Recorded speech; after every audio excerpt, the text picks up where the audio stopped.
자, 여러분들이 많이 이해를 한 것 같으니까 자, 이번에는 에로우 드브루 시큐리티라고 하는 새로운 이야기를 해볼게요. 자, 에로우와 드브루는 사람 이름입니다. 둘 다 경제학자들 이름인데 드브루는 노벨 경제학상을 탔는지 안 탔는지 모르겠는데 에로우는 틀림없이 탔어요. 그래서 이게 두 명의 경제학자가 생각해낸, 그러니까 누가 먼저 생각했냐면 이제 에로우가 당연히 먼저 생각을 해냈고, 그러니까 이름이 앞에 붙었겠죠.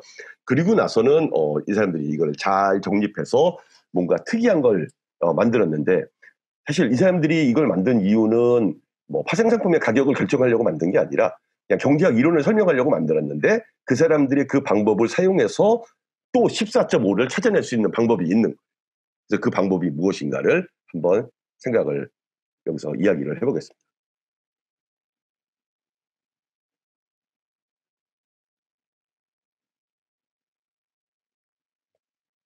자, 이제 우리는 사실은 여기 뭐 14.5 안 적었지만 우리는 이제 이거 어떻게 프라이싱 하는지 아는데, 자, 이번에는 그러면은 새로운, 그러니까 아까 얘기했듯이 첫 번째와 두 번째 이 두 개만 있으면 이 세상에 어떤 애도 다 찾아낼 수가 있어요. 그래서 새로운 애를 한번 찾아보죠.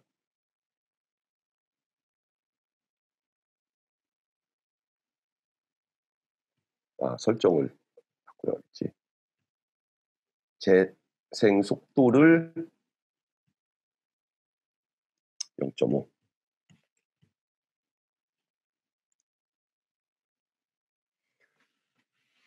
앞으로 좀 들어가서, 자, 이러한 새로운 상품이 있는데, 이 상품은 하필이면 뭐냐면은 업스테이트가 되면 1을 주고 다운스테이트가 되면 0을 주는 이런 상품이 있습니다. 이 상품의 가격은 얼마일까요? 를 계산하는 문제입니다.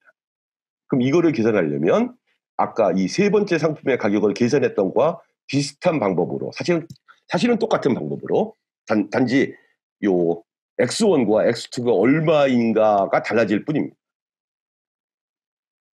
지금 0.5로 하니까 훨씬 더 낫네. 이게 우리가 만들어야 되는 이퀘이션이죠. 11, 11에다가 X1, 22, 0에다가 X2에서 걔가 1, 0이 나오도록 만드는 X1과 X2를 찾으면 돼요.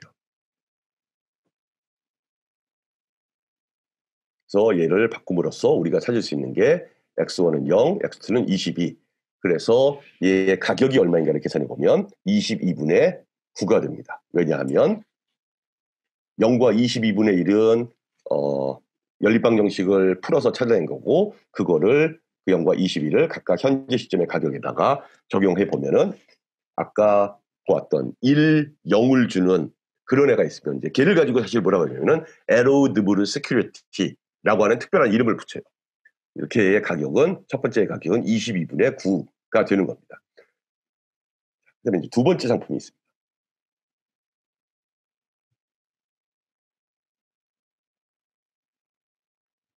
자, 아까하고는 다르게 아까는 1, 0을 주는 애였는데 이번에는 0, 1을 주는 애. 이게 두 개가 바뀌었다고 해서 뭐 가격을 뭐 이렇게 거기다 뭐 이렇게 뒤집으면 되는 게 아니라 다시 풀어야 돼요, 문제를.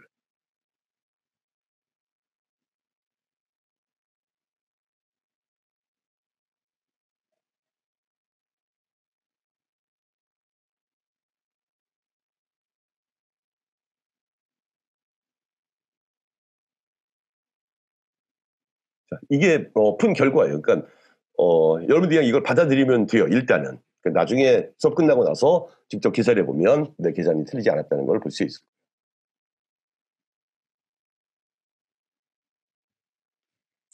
자, 그래서 새로운 프로덕트의 가격은 이렇게 구하면 됩니다.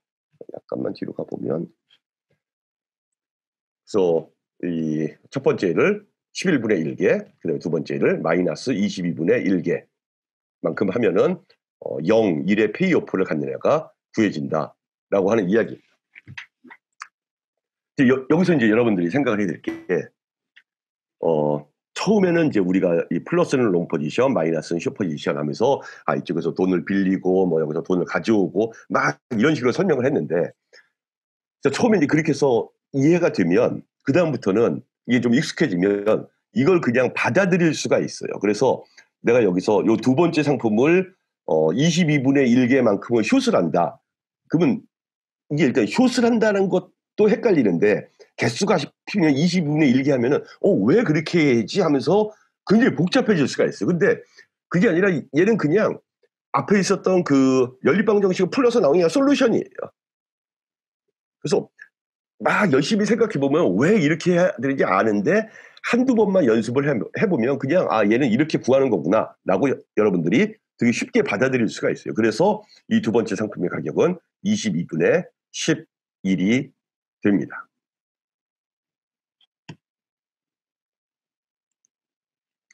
그러면 이 두 개를 이용해서 우리가 가격을 구할 수가 있어요.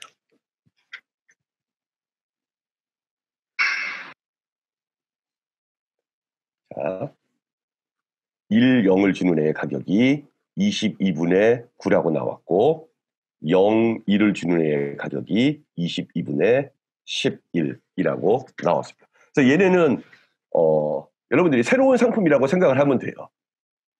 근데 새로운 상품인데 내가 지금 하려고 하는 건 뭐냐면 얘네 둘을 이용해서 원래 우리가 답을 알고 있는 우리가 풀었던 얘의 가격이 얼마가 된다라고 하는 애를 이 새로운 가격을 이용해서 설명을 해보고 싶은 거예요. 이걸 가지고 약간 연습을 해보기 위해서 얘를 U1이라고 부를게요. 그리고 얘를 U2라고 불러보겠습니다. 그리고 원래 우리가 가지고 있었던 상품이 누구였냐면은 10, 11, 11이 있었고 그다음에 9에 22, 0이 있었죠.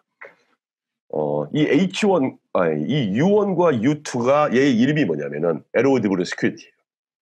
그리고 이 에로우드블 스큐리티는 뭐냐면은 이 세상에 존재하지 않는 가상의 채권인데 이 에로우와 드브르가 생각을 해낸 게 이 세상에 만약에 이러한 가상의 채권이 있다면 이러한 가상의 채권은 뭐냐면은 어느 한 특정한 스테이트가 되면 1을 주고 그 스테이트가 아닌 경우에는 모두 다 0을 주는 그런 상품이 있다면 근데 지금 우리가 생각하는 이 세상에서는 스테이트가 두 개밖에 없어요. 업 스테이트 아니면 다운 스테이트. 그래서 이러한 시큐리티도 두 개밖에 존재하지 않아요. 근데 일반적인 의미에서의 에로드블 시큐리티는 경제학에서 이야기할 때는 미래 상태의 스테이트가 n개가 있으면 그러면은 에로드블 시큐리티도 n개가 존재해요. 근데 우리가 생각하는 세상은 지금 두 개의 스테이트밖에 없기 때문에 에로드블 시큐리티가 두 개밖에 없어요. 근데 이 두 개만 있으면 이 세상 모든 것을 다시 다 만들어낼 수 있다. 어떻게 만들어내냐? 자, 생각을 해보죠. 이 첫 번째 상품, 우리가 생각했던 이 첫 번째 상품을 만들기 위해서는 이 두 개의 가상의 시큐리티가 몇 개씩 있으면 얘를 만들어낼 수 있을까요? 생각해보고 답을 보내보세요. U1과 U2가 몇 개가 있으면 이 첫 번째 상품과 똑같은 페이오프를 갖는 애를 만들어낼 수 있을까요?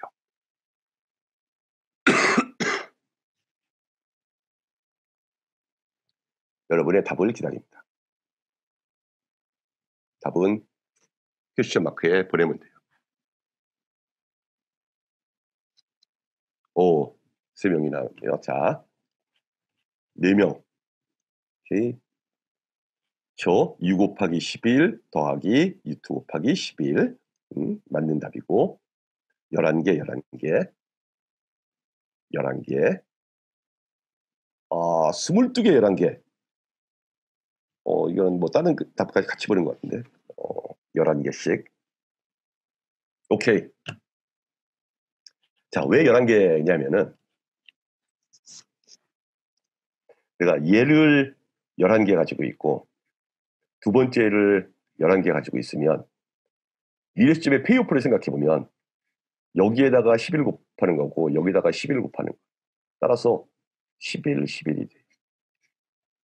근데 놀랍게도 이 11을 주는 애의 가격은 여기에다가 11 곱하고 여기에다가 11 곱해서 더하면 가격이 나와요. 그래서 얘의 가격하고 똑같아져요.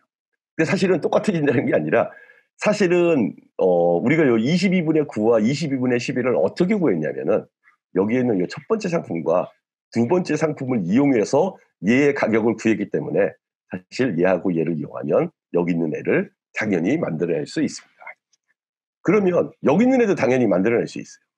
이게 만들어내는 방법이 한번 알고 나면 의외로 쉬워요. 그러니까 여기가 하나는 얘는 여기서만 업에서만 일을 주고 얘는 다운에서만 일을 주기 때문에 얘를 만들려면 업에서만 일을 주는 애 11개, 다운에서만 일을 주는 애 11개를 가지면 돼요. 얘는 어떻게 만드냐면은 얘는 업에서만 일을 주는 애 22개, 다운에서만 일을 주는 애는 하나도 안 가지면 돼요. 그럼 얘는 어떻게 만들까? 얘는 업에서만 일을 주는 애 22개, 얘는 다운에서만 일을 주는 애 11개를 가지면 돼요. 따라서 이 물음표의 가격은 22 곱하기 U1 더하기 11 곱하기 U2가 됩니다. 그래서 이 U1은 업에서만 일을 주는 애고 U2는 다운에서만 일을 주는 애여서 걔의 현재 시점에서의 가격을 계산해 보면 U1이 22분의 9고 U2가 22분의 11이니까 넣어서 계산해 보면 22분의 9 더하기 11 곱하기 22분의 11 해서 지워지고 9 지워지고 여기 2 해서 절반이니까 5.5 해서 답은 14.5가 되는 겁니다. 그래서 비록 우리가 지금 이 U1과 U2의 값을 얘를 이용해서 계산을 해냈지만 그게 아니라 만약에 누군가가 그냥 원래 U1과 U2가 있는데 이런 애의 가격이 얼마다 그 세 번째를 구해봐라 라고 하면은 여기 있는 이 식에다 넣어서 구하면 돼요. 이게 이 세상 모든 시큐리티를 만들어낼 수 있다라고 하는 의미인 겁니다. 왜 이 세상 모든 시큐리티를 쟤를 가지고 만들어낼 수 있냐면 아까 우리가 벡터 스페이스에서 설명을 했었어요. 그래서 처음 설명은 뭐였냐면은 이렇게 생긴 애가 하나 있고 이렇게 생긴 애가 하나 있기 때문에 얘네의 리니어 컨비네이션으로 모든 애들을 다 만들어낼 수 있습니다. 그런데 이거보다 훨씬 더 쉬운 방법이 사실은 뭐냐면은 2차원 스페이스에서 베이시스를 만약에 우리가 안다면 그래서 베이시스는 뭐냐면은 가장 심플한 베이시스가 이런 모양이에요. 그래서 이 두 개를 알면 2차원 공간상에서 그 어떤 벡터도 다 이 두 개의 리니어 컨비네이션으로 만들 수가 있어요.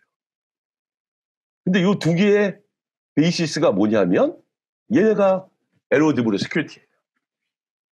그래서 사실 이 두 번째 방법은 에로드브르 스큐리티를 이용해서 만드는 방법은 그냥 에로드브르 스큐리티의 이 가격만 알면 얘가 얼마고 얘가 얼마고 그러니까 이 0과 1은 미래 시점의 페이오프고 누군가가 요 1,0을 주는 애는 가격이 얼마다 0,1을 주는 애는 가격이 얼마다 이것만 알게 되면은 어차피 2차원 공간상의 모든 벡터는 요 두 개의 베이시스를 이용해서 표현할 수 있기 때문에 항상 표현할 수 있는 거고 걔의 현재 시점의 가격이 얼마냐라고 물었을 때는 만약에 우리가 요 두 개의 에로드브르 스큐리티의 가격을 알고 있다면 그 리니어 컨비네이션으로 그냥 당연히 계산해낼 수 있는 거예요. 자, 여기까지가 일단 하나는 리플리케이션, 그 다음에 또 하나는 에로드브르 세큐리티라고 하는 방법을 이용해서 상품의 가격을 결정하는 방법을 이야기를 했습니다.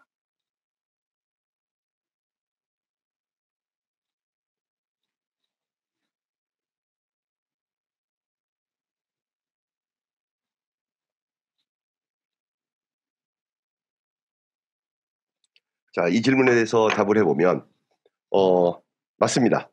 예.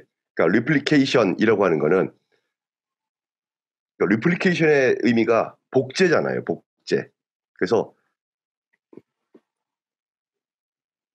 리플리케이션의 의미가 복제이기 때문에 첫 번째 상품과 두 번째 상품을 몇 개씩 가지고 있으면 세 번째 상품과 똑같은 페이오프를 갖는 애를 만들 수 있는가 라고 하는 의미에서 지금 이 학생이 물어본 것처럼 페이오프 벡터로 변환시킨 다음에 새로운 벡터 방정식을 풀고 그걸 위해서 새로운 상품의 가격을 결정하는 방법.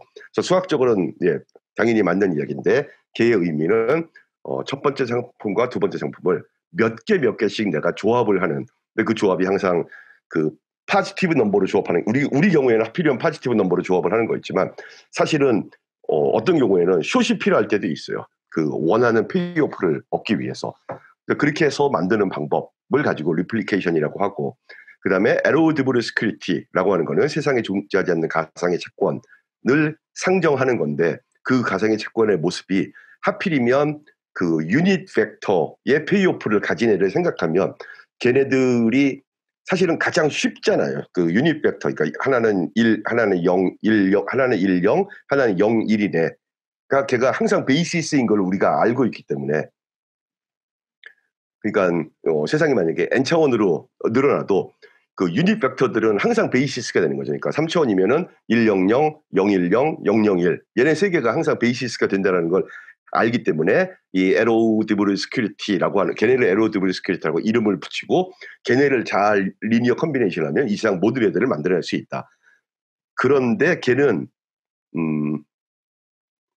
첫 번째 상품과 두 번째 상품 몇 개를 가지면 세 번째 상품을 만들어낸다라고 하는 거를 곧바로 가르쳐 주진 않죠. 그러니까 생각해보면 할 수는 있는데 곧바로 가르쳐 주진 않고 그 에로디블 스큐리티가 존재하면 그걸 가지고 어찌어찌 해서 세 번째 상품의 가격을 결정할 수 있다까지만 가르쳐 줍니다. 그러니까 원래 기존의 상품들을 어떻게 몇 개를 사야 된다라고 하는 솔루션을 직접적으로 가르쳐 주진 않아요. 뭐 아무튼 그런 의미에서 예, 정확하게 잘 이해하고 있는 것 같습니다. 또 다른 질문 있으면 예, 질문을 하세요.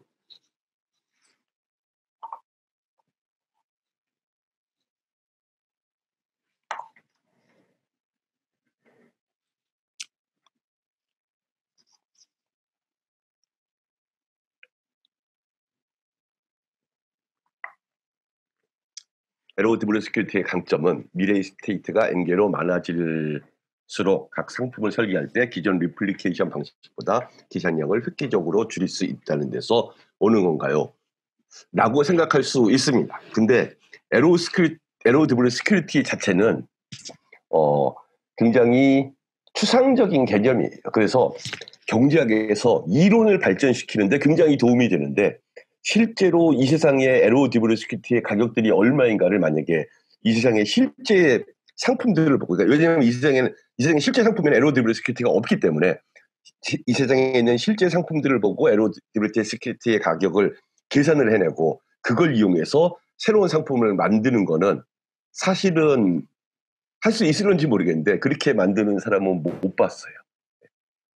그래서 에로디블 스큐리티의 강점은 이론을 전개하는 데 있어서 굉장히 편리하다. 근데 그 이론이 우리가 사용하는 이제 금융공학 쪽의 이론은 사실은 이거 말고 이제 리스크 뉴트럴 밸류에이션이라고 하는 더욱더 파워풀한 툴이 있기 때문에 그걸로 하고 다른 경제학 이론들.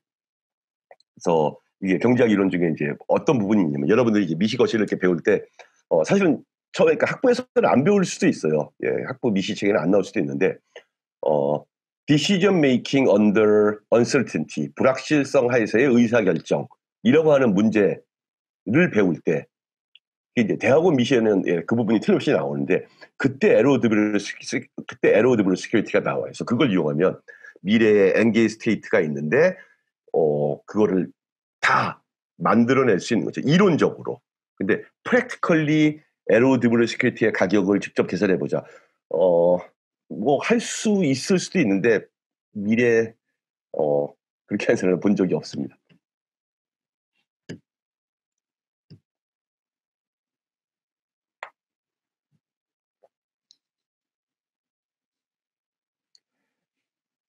자, 질문이 하나 더 왔습니다. 질문을 보면 그러면 저 방식들로 예상 페이오프 정보와 상품 가격 정보만 있으면 아비추라지 할 수 있을지 여부가 바로 나오는데 현실에서 아비추라지로 돈을 버는 것이 어렵나요?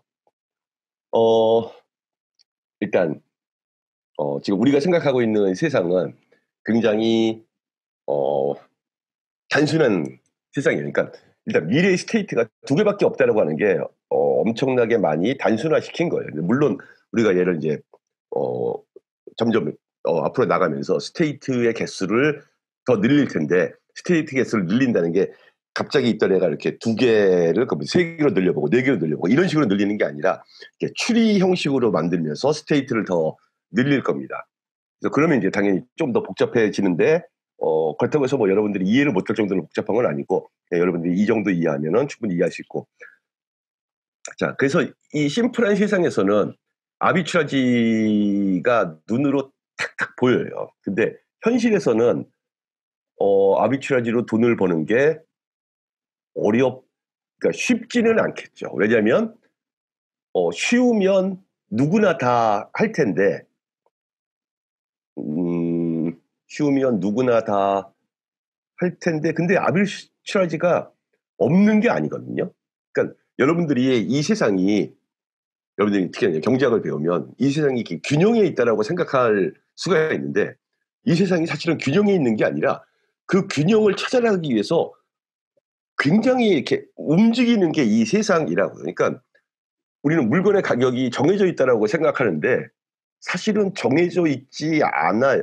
어, 자, 이렇게 한번 생각해요. 여러분들이 경제학을 처음 배우면은 어, 완전 경쟁 시장을 배우죠. 그 여러분들이 진짜 완전 경쟁 시장에서 물건을 살 것 같은가? 사실 그러려면은 엄청나게 많은 정보가 필요해요. 그래서 예를 들면 여러분들이 나 내일 빵을 하나 먹어야지 하면서 어떤 빵을 먹을까라고 하면은 일단 우리나라에 있는 모든 빵의 가격이 다 나와야 돼요. 그래서 그걸 여러분들이 다 알고 있다라고 가정을 해야 돼요. 그리고는 예를 들면 뭐 부산에서 뭐 어디서 맛있는 빵을 만드는 집이 있는데 걔 가격이 싸다, 그 가격도 싸대더라. 그럼 거기다가 배달비까지 다 포함해서 내가 봤을 때 그게 진짜 더 싸면은 그걸 사겠죠. 근데 문제는 그걸 다 알 수가 없어요. 순간적으로. 그리고 그 가격이 어떤 사람은 그래서 오늘 나는 그럼 난 할인할래 하면서 어떤 빵집에서 가격을 낮췄다. 그거조차도 다 알아야만 여러분들이 실제로 완전 경쟁 시장에서의 그 모든 정보를 다 알고 있는 게 드는 거기 때문에 실제로 아비추라지를 할 수 있어요. 근데 아비추라지를 하려면 이 세상에서 거래되고 있는 그래서 그러니까 아주 완벽한 아비추라지 뭐 이런 것도 없고 이 세상이 사실은 균형에 있는 것 같지만 그 균형에서 막 움직이고 있기 때문에 어느 한 시장만 봐서는 아비추라지를 못 찾아요. 당연히. 근데 아비추라지를 하려면 당연히 시장이 두 개 이상이 있어야 돼요. 그래서 우리가 지금 상품도 일부러 세 개를 갖다 놓은 거죠. 그래서 첫 번째 상품, 두 번째 상품, 세 번째 상품. 만약에 상품이 두 개밖에 없으면 그 두 개만으로는 아비추라지가 안 돼요. 왜냐면은 스테이트가 두 개고 상품이 두 개면 그냥 그거로서 어떤 가격이든지 걔네는 항상 이퀄리브리엄이에요. 근데 상품이 하나 더 있기 때문에 얘가 두 개의 스테이트에서 두 개의 상품만 있으면 뭔가가 형성이 되는데 세 번째가 있으면 그 세 번째에는 스테이트가 두 개밖에 없는 경우에는 반드시 첫 번째와 두 번째의 리니어 컨비네이션으로 표현할 수 있어요. 근데 그 가격이 만약에 우리가 계산한 가격과 다르다 하면 아비추라지가 있는 거죠. 네, 자, 이건 이제 현실 문제로 더 넓혀서 생각해 보면 일단 이 세상은 두 개의 스테이트만 있는 게 아니라 n개의 스테이트 또는 그 n이 어쩌면 무한대일 수도 있어요. 근데 만약에 진짜 n개의 스테이트만 존재한다 그러면은 n개의 서로 다른 그 상품들이 있어야 돼요. 그래서 만약에 이 세상에 지금부터 1초 후에 100개의 서로 다른 스테이트가 있고 그리고 걔네들을 각각 그러니까 서로의 리니어 컨비네이션이 아닌 그런 100개의 서로 다른 프로덕트가 있다라고 하면은 101번째 상품은 걔가 아비추라지가 존재하는 가격인지 아닌지 사실은 찾을 수 있어요. 그러려면은 이게 눈으로 보고는 못 참겠죠, 당연히. 네, 당연히 그렇게 못 찾겠고 뭔가 이제 컴퓨터로 이제 계산을 해야 될 텐데 그래서 이 세상에 그런 걸 가지고 계산하는 사람들이 있습니다. 그래서 아비추라지를 찾는 사람들이 있어요. 근데 쉽지는 않죠. 재밌는 질문.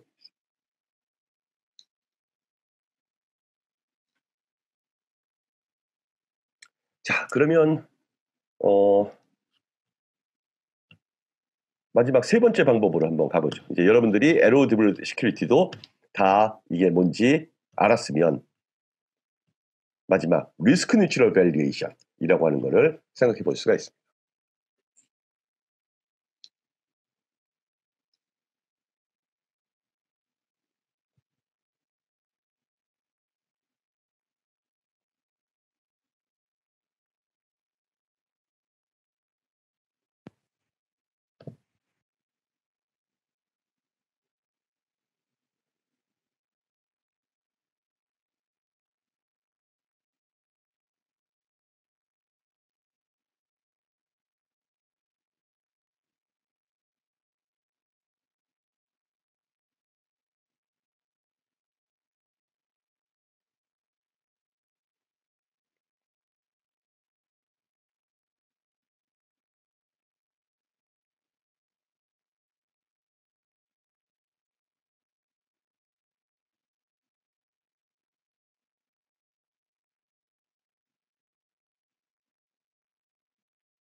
사람이 성격이 급해서 그런지 0.5배속으로 하니까 너무 답답해 보이는데 어 아무튼 그래도 여러분들이 생각할 수 있겠죠. 자, 어 이 식을 다 계산하고 나면 14.5가 나와요.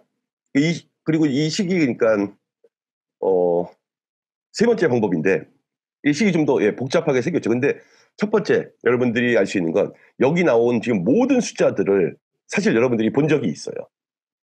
그래서 22와 11은 어디서 왔냐면은 세 번째 상품의 업스테이트, 다운스테이트일 때 페이오프가 22와 11이었어요. 그다음에 여기 지금 보면은 22분의 9, 그다음에 22분의 11 이 두 개의 숫자가 나오는데 그리고 이제 그것분의 얼마, 뭐 그것분의 얼마, 뭐 그거 곱하기 또 얼마 얼마 막 이렇게 나오는데 아무튼 22분의 9, 22분의 11은 누구였냐면은 아까 얘기했던 에로드브루 시큐리티의 가격들이었어요. 그래서 여기 나오는 지금 여러 개의 숫자들이 사실은 다 한 번씩은 본 숫자들이에요. 그리고 지금 이 화면 직전에 보면은 요 분수의 아랫부분과 요 분모와 얘가 지워지고 이쪽 분모와 얘가 지워지기 때문에 사실은 지운 상태로 쓰면 될 텐데 왜 굳이 이렇게 복잡하게 쓰냐. 근데 그 이유는 뭐냐면은 이 각각이 지금 다 의미 있는 부분이기 때문에 우리가 얘를 다 쓴 겁니다. 자, 내가 여러분들한테 여러분한테 하는 첫 번째 질문은 지금 요 네모 박스 안에 두 개의 분수가 있는데 이 두 개의 분수, 각각의 분수의 값들을 더하면 얼마가 될까요?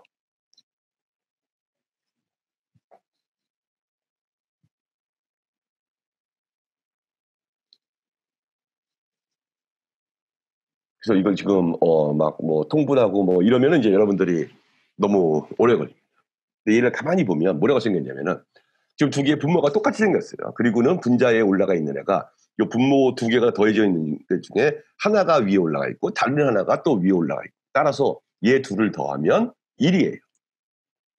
자, 그러면 이쪽 네모 박스와 이쪽 네모 박스 안에 있는 두 개의 숫자를 더하면 1이 되는데 지금 이 첫 번째 네모 박스, 두 번째 네모 박스 안에 있는 숫자들이 다 양수이기 때문에 그러니까 적어도 음수가 아니기 때문에 이 분수도 다 음수가 아니에요. 다 0보다 크고 얘도 0보다 크고 각각을 더하면 1이 됩니다.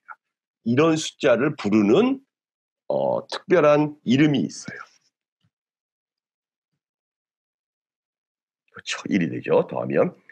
그래서 이런 숫자를 부르는 특별한 이름이 있습니다. 이거를 우리가 뭐라고 부를까요? 답을 먼저 얘기하면 얘를 가지고 우리가 확률이라고 부릅니다. 그죠? 확률이 무엇인가? 그러니까 여러분들이 뭐 동전 던지기의 확률 아니면 뭐 주사위 던지기의 확률 막 이렇게 얘기하는데 사실 확률은 정의가 뭐냐면은 그 각각의 이벤트는 다 0보다 크거나 같고 그다음에 모든 이벤트를 다 더해서 그것이 일어날 확률이 1이 되는 애. 그리고 물론 이제 하나의 조건이 더 있긴 한데 그건 이제 여러분이 나중에 수립 통계 이런 거 배우면 이제 배울 텐데 아무튼 그러한 조건을 만족시키면 걔네는 다 확률이에요. 확률이 중요한 특징이 아니라 확률은 절대로 마이너스 값이 될 수 없다. 그다음에 두 번째 확률은 더하면 무조건 다 1이 된다. 근데 하필이면 여기 있는 이 두 개의 숫자가 그 조건을 만족시키는 숫자인 거예요. 자, 지금까지 우리가 이야기를 하면서 계속해서 동전 던지기 앞면, 동전 던지기 뒷면, 업스테이트, 다운스테이트 이야기를 했는데 우리가 상품의 가격을 찾아내는 과정 중에 사실은 확률을 사용을 안 했어요. 그러니까 세 번째 상품의 가격을 결정하기 위해서 첫 번째와 두 번째를 어찌어찌 잘 섞으면 세 번째가 된다. 거기에 확률은 지금 전혀 이야기를 안 했어요. 그 확률이 99%와 1% 또는 그 반대로 1%와 99% 또는 2분의 1, 2분의 1 어떻게 되더라도 그 세 번째 상품의 가격은 그냥 첫 번째와 두 번째를 잘 리니어 컴비네이션 해가 무조건 세 번째의 가격이었어요. 그리고 그렇지 않으면 아비트라지가 발생한다라고 하는 것도 이야기를 했고 그게 첫 번째 방법이었고 두 번째 방법은 뭐였냐면은 어떤 가상의 증권이 있는데 그 가상의 증권의 가격을 기존에 존재하는 상품들로부터 가격을 계산해내면 그 가상의 증권을 이용해서 새로운 파생 상품의 가격을 계산할 수 있다. 거기도 n개의 서로 다른 스테이트가 존재한다 일 뿐이지 그 각각이 일어날 확률은 얼마이다라고 하는 정보는 전혀 사용하지 않고도 상품의 가격을 결정해낼 수가 있었어요. 그 확률은 지금 진짜 사용이 안 되는 거냐?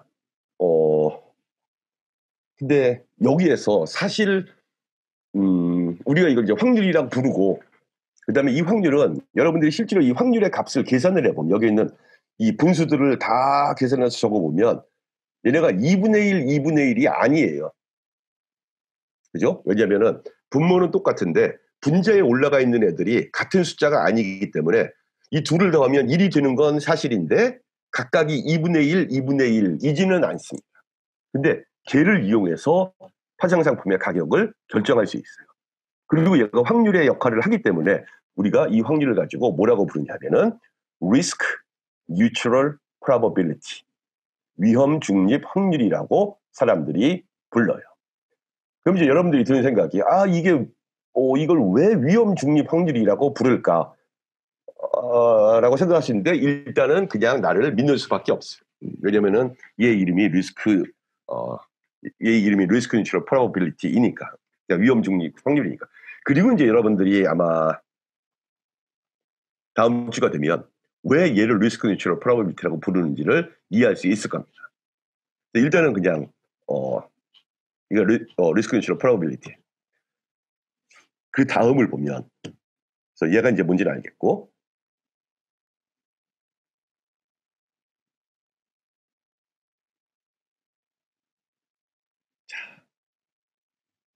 얘는 뭘까? 지금 양쪽에 보면 똑같은 숫자가 곱혀져 있죠. 근데 얘가 하필이면 뭐라고 적혀있냐면 22분의 9 더하기 22분의 11. 그리고 두 번째에도, 이게 첫 번째고, 두 번째에도 똑같이 22분의 9 더하기 22분의 11 이렇게 적혀있어요. 그럼 얘는 무슨 의미가 있을까? 그러니까 아까 요 복분수의 형태로 되어 있는 얘네들을 가지고는 우리가 확률이다라고 불렀는데 얘는 무슨 의미가 있을까? 그래서 얘의 의미를 생각해 보기 위해서 다시 에로우드브르 시큐리티가 무엇이었는가를 한번 생각을 해보죠. 에로우드브르 시큐리티는 뭐였냐면은 U1이 1, 0, 그다음에 U2는 0, 1을 주는 애였어요. 그리고는 이거를 어찌어찌 계산을 해보니 첫 번째 가격이 22분의 9, 두 번째 가격이 11 오버 22. 그리고는 이 두 개만 있으면 이 세상의 모든 애들을 다 만들어낼 수 있다라고 이야기를 했습니다. 그러면은 얘는 어떨까? 1을 주는 애가 있다. 그러면 얘의 가격은 얼마일까요?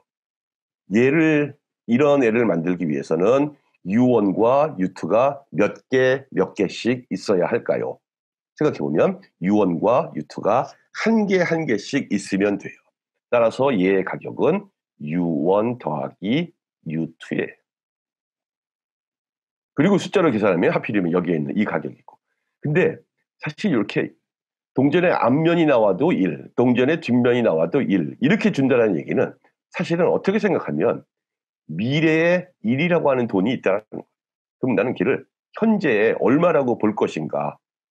그래서 U1과 U2를 실제로 더해보면 값이 얼마냐면은 22분의 20이 됩니다. 그래서 얘를 계산해보면, 계산 안 해봤지만 0.9 얼마 이렇게 될 거예요. 0.8 얼마인가 뭐 아무튼 뭐 그러니까 1보다 작은 숫자가 될 거라. 그래서 이런 종류의 숫자를 가지고, 그러니까 미래의 1을 내가 현재 시점에 얼마라고 볼 것인가라고 하는 이런 숫자를 가지고 우리는 뭐라고 부르냐면은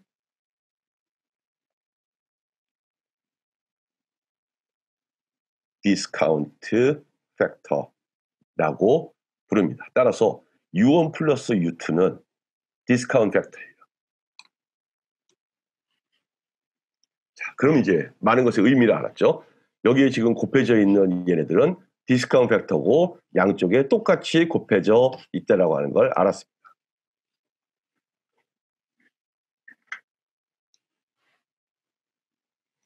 그리고 여기에 있는 22와 11은 세 번째 상품의 업스테이트일 때 페이오프, 다운스테이트 때 페이오프. 따라서 이 모든 애들을 합해서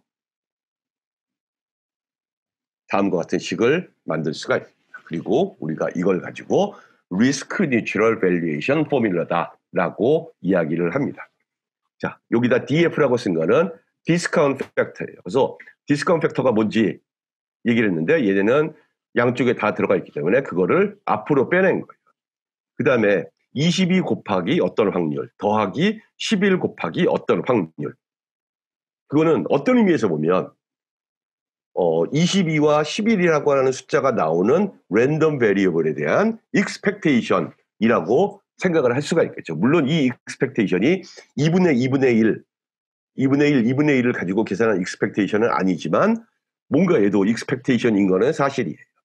그래서 사람들이 식을 이렇게 만들었고 이 식을 가지고 뭐라고 부르냐면은 risk neutral valuation formula다라고 부릅니다. 그래서 왜 risk neutral valuation이냐? 왜냐하면은 risk neutral probability를 가지고 expectation을 구했기 때문에.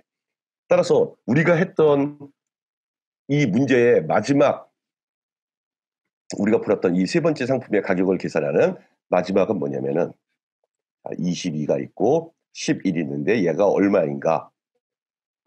여기다가 어떤 확률을 곱하고 그다음에 여기다가 어떤 1-p를 곱하고 확률이기 때문에 둘을 더하면 반드시 1이 되죠.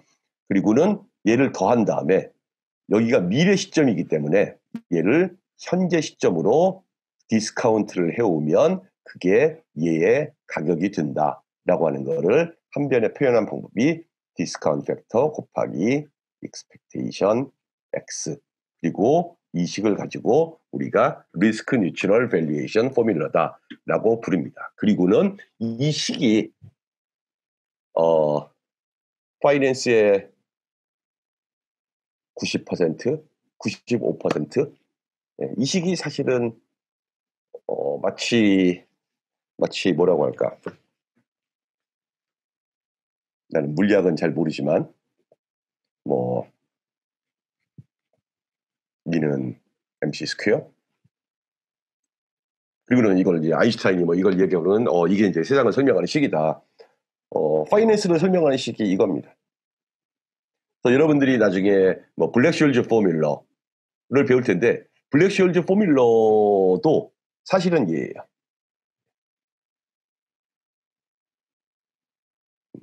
얘를 계산하면 블랙쇼일즈 포뮬러가 나와요.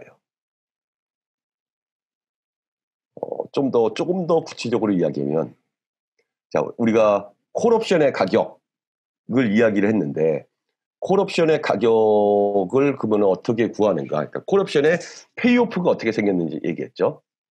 맥스, ST, 마이너스, K와 0. 이게 콜옵션의 페이오프라고 얘기를 했어요. 그래서 페이오프를 알아요. 페이오프를 안다는 얘기 뭐냐면은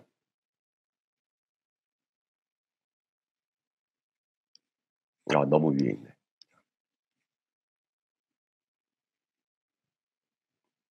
페이오프를 안다는 얘기는 세 번째 상품이 22, 11을 준다는 걸 안다는 거하고 똑같은 이야기예요. 얘는 단지 스테이트가 두 개밖에 없는 디스크릿 케이스고 지금 여기에서는 이 ST는 0부터 시작해서 플러스 무한대까지의 값을 갖는 랜덤 베리어블이고 그래서 얘의 익스펙테이션을 구하면 돼요. 그리고 여기다가 디스카운트 팩터를 곱하면 이 식이 뭐가 되냐면은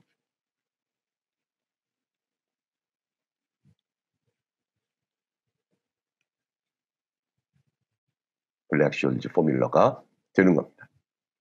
물론 블랙쇼일즈는 사실은 이렇게 풀지 않았어요. 이 옵션의 가격을 찾아내기 위해서 이렇게 풀지 않았는데 그 이후의 사람들이 블랙쇼일즈가 푼 그 답을 보고는 이렇게도 구할 수 있습니다. 그래서 리스크 뉴트럴 밸류에이션 포뮬러가 굉장히 멋있는 애다.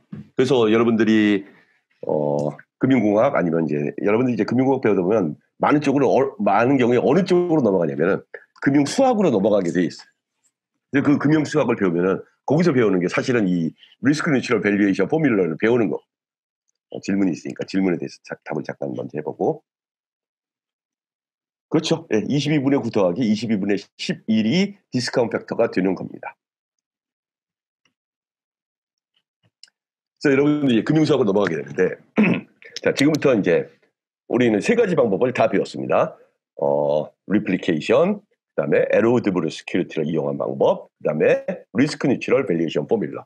리스크 뉴트럴 밸류에이션 포뮬러가 사람들은 가장 이게 강력한 포뮬러라고 이야기를 해요. 왜냐하면은 실제로 이 세상의 파생 상품의 가격을 계산할 때는 이 식으로 계산을 해요.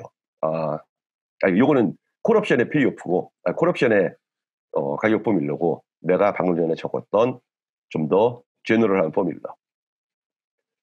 예를 가지면 이 세상의 모든 파생 상품의 가격을 다 계산할 수가 있어요. 그런데 여기서 이제 문제가 뭔지를 생각을 해보면, 여러분들이 지금 지난주 그리고 요번 주까지 해가지고 나하고 많은 시간을 들여서 우리가 계속해서 이 문제를 푸는 거죠.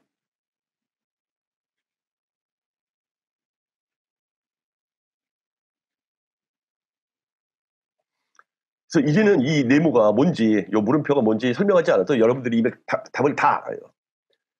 이거의 답을 알고 그다음에 여기가 14.5가 아니면 어떻게 해야 되는지도, 어떻게 해야 아비트라지 기회를 이용할 수 있는지도 다 알아요.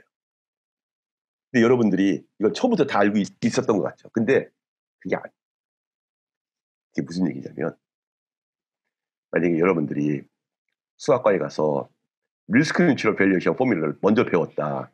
그리고 이 문제를 풀어라. 그러면 여러분들은 당연히 얘가 14.5인 거를 찾아낼 수 있어요. 왜냐하면은 그게 뭐냐면은 22 곱하기 리스크 뉴트럴 프로버빌리티 더하기 11 곱하기 1 마이너스 P 그리고는 이거 전체를 디스카운트 팩터를 하면은 14.5가 나온다. 그래서 여러분들이 이걸 당연히 찾아낼 수 있어요. 리스크 뉴트럴 밸류에이션 포뮬러를 알면. 근데 문제는 뭐냐면은 이게 14.5인데 만약에 이게 15면은 어떻게 아비트라지가 생기지? 하고 물었을 때 여러분들이 이 식만 알고 있으면 여러분들의 아비트라지를 생각해낼 수가 없어요. 여러분들이 난 생각해낼 수 있는데 하는데 그게 여러분들이 리플리케이션이 뭔지 배웠기 때문에 이걸 생각해낼 수 있는 거예요. 여러분들이 이걸 먼저 배웠으면 그리고 리플리케이션이 뭔지 설명을 안 들었으면 여러분들은 14.5는 당연히 계산해낼 수 있는데 이게 15가 됐을 때 어떻게 해야 아비트라지를 이용할 수 있는지를 찾을 수가 없어요. 이 식은 아무리 열심히 찾아봐도 이 식은 리플리케이션하는 방법을 가르쳐 주질 않아요.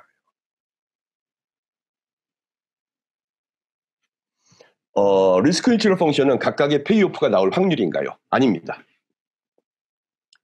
그 각각의 페이오프가 나올 확률은 2분의 1, 2분의 1이에요. 내가 한 가정하에서는. 근데 놀라운 사실은 파생 상품의 가격을 결정하는 데는 실제 그 일이 일어날 확률은 필요가 없어요. 가격을 계산하는. 이게 놀라운 일 중에 하나인 거예요. 그래서 사람들이 여기서 엄청나게 헷갈려 하는 거예요. 그러니까 그럼 도대체 리스크 뉴트럴 프로버빌리티는 뭐냐? 설명할 겁니다. 예. 다음 주에 설명할 거여서 다음 주에 여러분들이 네, 설명을 들으면 이해를 할 거고, 일단은 실제 프로버빌리티, 리얼 프로버빌리티 또는 우리가 이거 가지고 뭐라고 부르냐면은 서브젝티브 프로버빌리티라고 불러요. 왜냐하면은 내일 주가가 오를까 내릴까. 사실 주가가 오를까 내릴까는 몰라요. 이게 동전 던지기일 수도 있고, 그 다음에 각자 거래를 하는 사람마다 다 생각이 달라요. 그렇기 때문에 사실 거래가 일어나는 거죠. 그러니까 모든 사람이 다 올라갈 거라고 믿으면 이 세상에 파는 사람은 한 명도 없어요. 왜냐면 누구나 다 올라갈 거라고 믿는데 내가 그걸 왜 팔아? 근데 누군가 그렇지 않을 거라고 생각하는 사람이 있으니까 파는 거야. 그래서 여러분들이 생각하는 프로버빌리티는 다 달라요. 근데 파생상품의 가격은 여러분들이 그게 얼마라고 믿든지 상관없이 그거하고 상관없이 결정이 된다는 놀라운 이야기죠.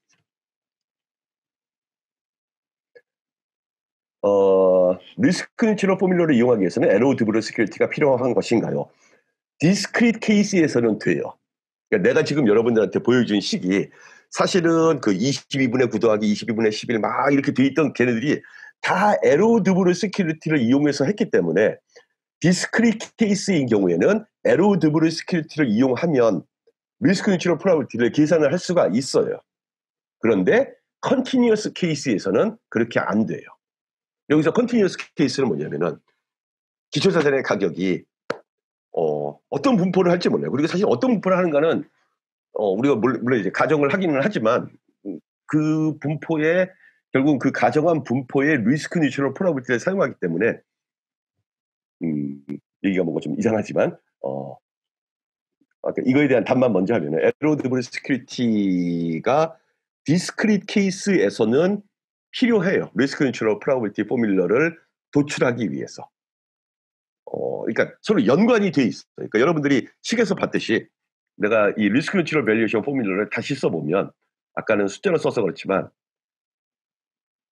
얘는 사실 어떤 의미에서 보면은 22 곱하기 U1 플러스 U2분의 U1 곱하기 U1 플러스 U2 그다음에 더하기 11 곱하기 U1 플러스 U2분의 U2 곱하기 U1 플러스 U2 이게 우리 케이스에서의 리스크 뉴트럴 밸류에이션 포뮬러였어요. 그래서 리스크 뉴트럴 프로버티 P는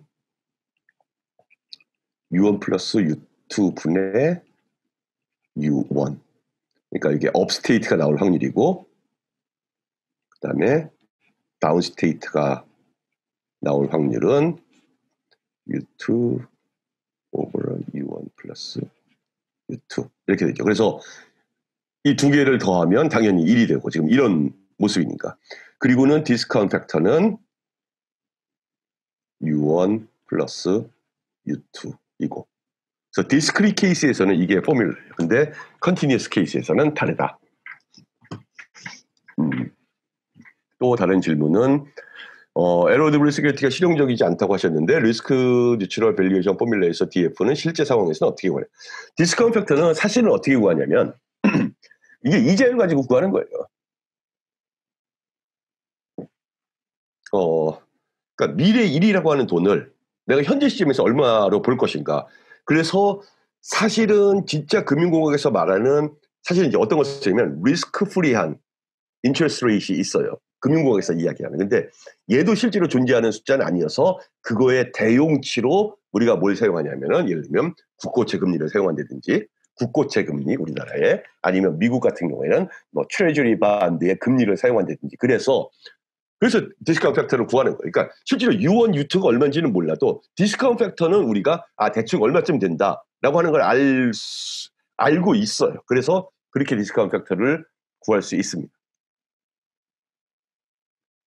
그 다음에 리스크 뉴트럴 프로버티는 확률이라기보다는 비율에 가까운 개념이 아닐까요? 그렇게 생각할 수 있는데 이거를 굳이 확률이라고 부르고 얘를 리스크 뉴트럴 프로버티라고 이름을 붙인 이유는 만약에 이 세상에 리스크 뉴트럴한 사람이 있으면 그러니까 리스크 뉴트럴 하다라고 하는 거에 정의가 따로 있어요.